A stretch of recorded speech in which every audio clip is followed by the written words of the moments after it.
Fl-aħħar sigħat fiequ 19 il-persuna oħra mill-coronavirus u feġġew 12 każ minn fost 1956 test. Dan ifisser li 99.4% tat-testijiet li saru ġew negattivi u 0.6% ġew pożittivi. Sa issa fiċ-ċentru tal-testjar f'pajjiżna saru 897,997 test.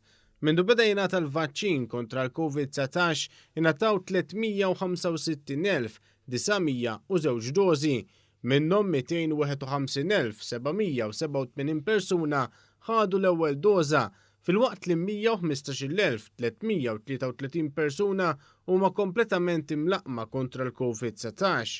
Fl-aħħar 24 siegħa anzjana ta' 95 sena mietet waqt li kienet pożittiva għal COVID-19. Intant waqt l-aġġornament ta' kull ġimgħa, is-Supretendent tas-Saħħa Pubblika l-Professur Charmaine Gauci qalet li l-biċċa kbira tal-każijiet huma mill-varjant Ingliż.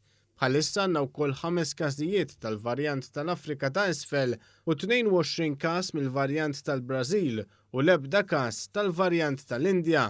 Dan filwaqt li l-età medja ta' persuni pożittivi f'pajjiżna hija ta' ftit aktar minn 37 sena. Hija spjegat ukoll kif il-fiduċja tal-Maltin fil-vaċċin hija għolja ħafna. Fil-fatt sa issa ġew mlaqma 95% tal-persuni li għandhom aktar minn 60 sena, 72% ta' dawk li għandhom aktar minn 50 sena u 59% ta' dawk aktar minn 40 sena.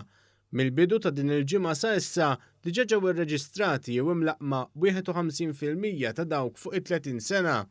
Is-Supretendent tas-Saħħa Pubblika l-Professur Charmaine Gauci sostniet ukoll kif ġimgħa ma fetx l-ebda każ pożittiv fid-djar tal-anzjani. Min din il-ġimgħa ma kellna l-ebda każ ta' persuna pożittiv fid-djar tal-anzjani li aħna għandna, fejn hemmhekk għandna rata li hija tajba ħafna ta' tilqim u allura hemmhekk aħna mhux biss ipproteġejna wkoll il-ħajjiet ta' dawn il-persuni, però wkoll bdejna bil-mod ukoll niftħu il-miżuri restrittivi li hemm hemmhekk biex bil-mod ukoll il-nies li qegħdin f'dawn id-djar ikun jistgħu jiltaqgħu wkoll mal-qraba u l-ħbieb tagħhom.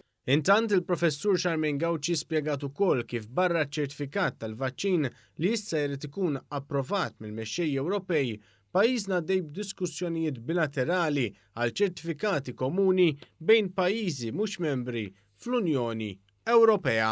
Għaddejna liġi wkoll apposta biex jekk inti għandek third countries li s-sitwazzjoni epidemioloġika tagħha tippermetti fejn huma jkunu safe countries, inti aħna nagħmlu bilateral magħhom biex aħna nkun nistgħu narfu iċ-ċertifikat tagħhom u huma jarfu ċ-ċertifikat tagħna.